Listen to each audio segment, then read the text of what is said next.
صحبه أجمعين ومن تبعهم بإحسان ودعا بدعوتهم إلى يوم الدين أما بعد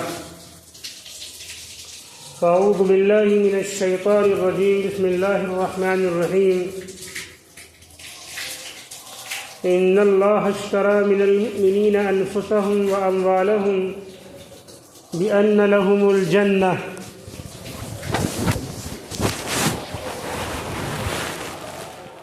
رب اشرح لي صدري ويسر لي أمري واحلل عقدة من لساني يفقهوا قولي رب اشرح لي صدري ويسر لي أمري واحلل عقدة من لساني يفقهوا قولي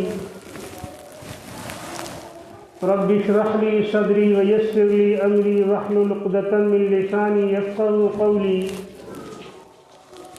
ربي يسر ولا تعسر وتمم بالخير رب زدني علما.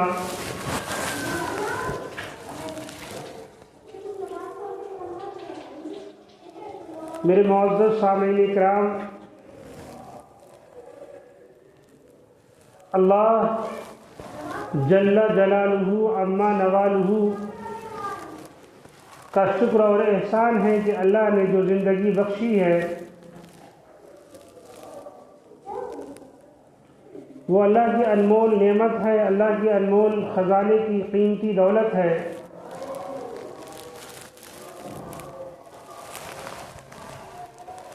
اس انمول خزانے اور قیمتی دولت کو دین پر اور ایمان پر اور کلمے کی زندگی پر لگ جائے گی تو انشاءاللہ العزیز دنیا ہماری بن جائے گی اور آخرت بھی بن جائے گی.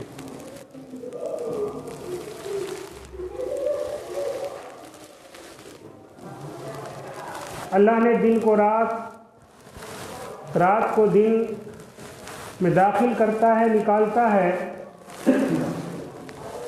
اللہ رات کرتا ہے پھر دن کو روشن کر دیتا ہے. اللہ نے رات کو آرام کے لیے اور دن کو کام کے لیے بنا دیا.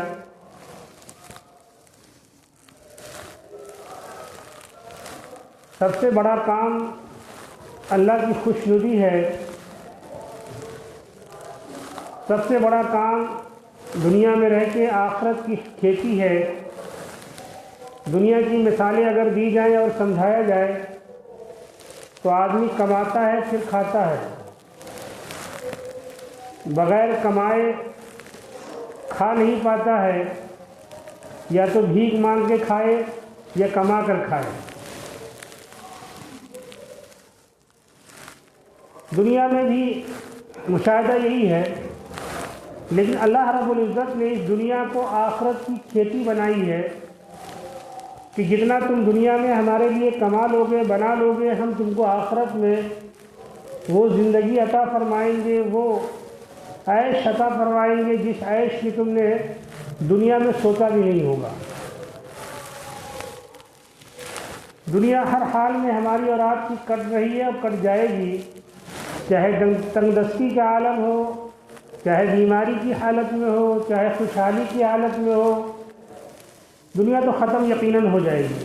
کل نفس ذائقۃ الموت، کہ ہر جاندار کو موت کا مزہ چکھنا.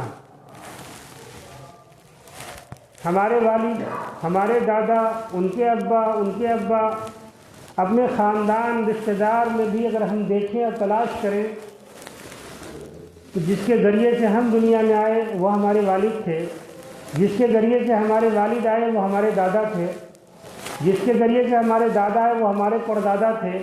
ایک سلسلہ قبرستان میں جا کر جو قبر کی رسیدیں بناتا ہے، اگر ان سے پوچھا جائے کہ اس قبرستان میں کتنے لوگ دفن ہو چکے ہیں تو وہ کہے گا 50 سال کا، 30 سال کا، 20 سال کا تو ریکارڈ ہے، اس کے بعد تو کوئی ریکارڈ نہیں ہے. ہم اتنا بتا دیں گے کہ 50 سال میں 1.5 لاکھ لوگ مرے، 2 لاکھ مرے، 3 لاکھ، اتنے لوگوں کی تعداد تو ہے. اس کے پہلی والی تعداد نہیں معلوم ہے.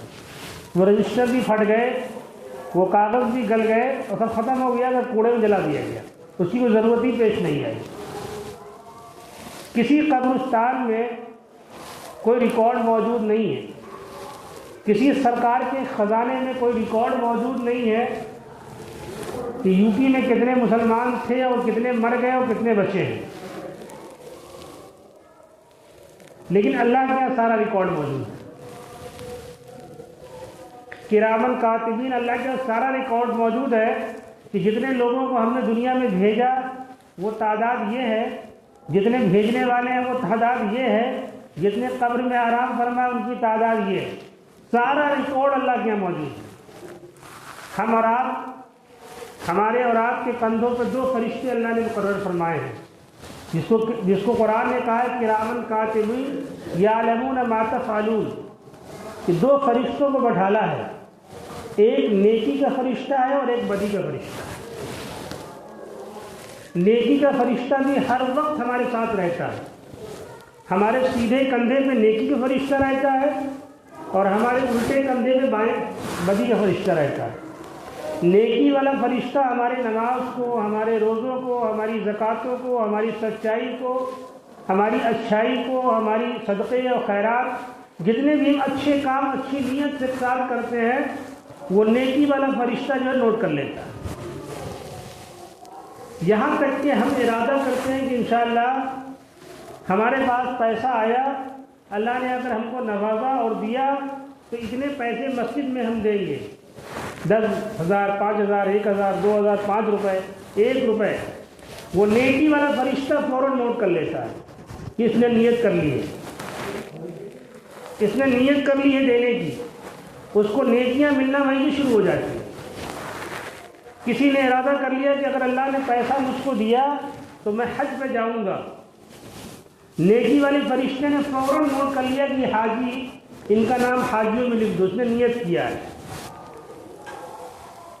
کسی نے برائی کرنے کا ارادہ کیا کہ ہم یہ برائی کریں گے، فلاں کو نقصان پہنچائیں گے، فلاں کا مال ہڑپ کر لیں گے، بدی والا فرشتوں کو اللہ روک دیتا ہے کہ نہیں، نوٹ نہیں کرو، جب تک کہ وہ اس کام کو کر نہ لے، اور کام کرنے کے بعد ہو سکتا ہے کہ وہ توبہ کر لے، تم نوٹ نہ کرنا، توبہ نہ کرے تو نوٹ کر لینا۔ لیکن نیکی والے فرشتے کا معاملہ یہ ہے کہ تم نیت کرو، تمہارا نام لکھ دیا۔ اس لیے حدیثوں میں آتا ہے کہ اچھے کاموں کی نیت خوب کرنا چاہیے، انما الاعمال بالنیات، کہ سارے اعمال کا دار و مدار نیتوں پہ ہے، نیت کرنے میں کوئی کمی نہیں چھوڑنا چاہیے، پیسے ہوں نہ ہوں، طاقت قوت ہوں نہ ہوں، لیکن نیت ہے بہرحال۔ اور بڑے بڑے اچھے کاموں کی نیت کریں کہ اللہ پاک نے مجھے اگر پیسے دیے، اگر اللہ نے مجھ کو یہ دیا، اللہ نے یہ صلاحیت دی تو میں یہ کام کروں گا۔ نیت کر لیا اور کرنے کے بعد وہ نیکیاں ملنا شروع ہو گئی۔ اللہ کی رحمت اتنی بہانہ ڈھونڈتی ہے نیکیاں دینے کے لیے، اللہ کی رحمت بہانہ ڈھونڈتی ہے، قدم قدم پہ بہانہ ڈھونڈتی ہے نیکیاں دینے کے لیے، بشرطے کہ ہماری نیت تو ہو۔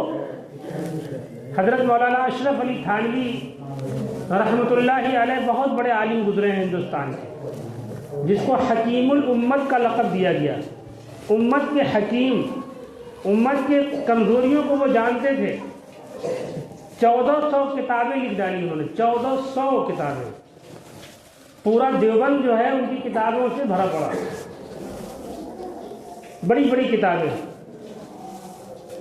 بہت نیک تھے، بہت اللہ والے۔ جب ہندوستان آزاد ہوا ہے اس وقت بالکل وہ ضعیف ہو گئے تھے، کمزور ہو گئے تھے۔ شیخ الہند مولانا محمود مدنی سے کہا کہ تم جا تو رہے ہو، بٹوارے کے، ہندوستان پاکستان کا بٹوارا ہو رہا ہے، 2-3 باتیں کہیں کہ تم گاندھی کی دھوتی میں نہ گھس جانا، یہ الفاظ تھے ان کے، گاندھی کے دھوتی میں نہ گھس جانا، اپنے دھوتی میں نہ گھسا لے تم کو۔ گاندھی بہت شاطر ہے، اس میں ایک قانون یہ بھی تھا کہ ہمارے مذہب پہ کھلی آزادی ہوگی، کہیں کوئی روک ٹوک نہیں ہوگا، ہم اپنے پروگرام، ہم نے اپنے مدرسے، ہماری مساجدیں بالکل آزاد ہوں گی، ہم اپنے مذہبی پروگرام کو ہر طریقے سے کر سکتے ہیں۔ دوسرا یہ تھا کہ گائے ذبیحہ کو، گائے کے ذبح کرنے کو پورے ہندوستان میں لاگو ہوگا، گائے پہ روک ٹوک نہیں ہوگی۔ یہ کانسٹیٹیوشن میں لکھا ہوا ہے باضابطہ،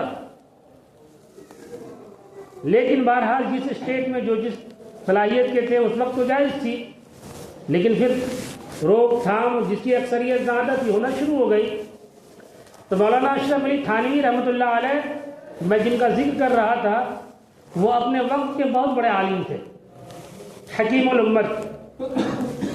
میں بات کر رہا تھا نیت کے اوپر کہ اللہ پاک نے 2 فرشتوں کو جو مقرر کیا ہمارے کندھوں پر، کرامن کاتبین یعلمون ما تفعلون، کہ ہم جو کام کرتے ہیں، جو چیز سوچتے ہیں، جو کرتے ہیں، وہ فوراً رجسٹر میں نوٹ ہوتا رہتا ہے۔ قرآن کہہ رہا ہے، اللہ کہہ رہا ہے کرامن کاتبین یعلمون ما تفعلون، کہ جو کچھ ہم کرتے ہیں وہ نوٹ ہوتا ہے۔ اچھائی کا ارادہ کرتے ہیں فوراً نوٹ ہو جاتا ہے، نماز پڑھنے آئے فوراً نوٹ ہو گیا۔ بلکہ جمعے کے دن کا جو معاملہ بڑا بالکل انوکھا اور نرالا ہے۔ اللہ نے جمعے کی اذان کے بعد 2 فرشتوں کو مسجد کے صدر دروازے کے اوپر کھڑا کر دیتے ہیں، اور جو سب سے پہلے مسجد میں داخل ہوتا ہے، مسجد میں آتا ہے، اس کا نام، اس کے باپ کا نام نوٹ کرتے ہیں بڑے بڑے حروفوں سے۔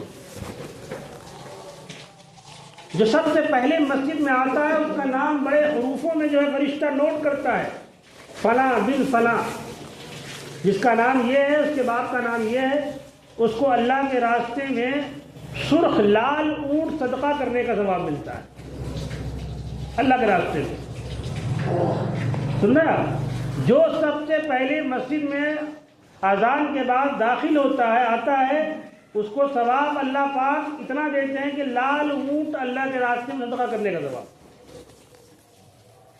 اب ہم لوگ انتظار میں ہوتے ہیں، اب اذان ہو جائے پھر جائے، جب خطبہ کا وقت شروع ہو جائے تب مسجد میں جائیں، یہ مفت کا ثواب ہے۔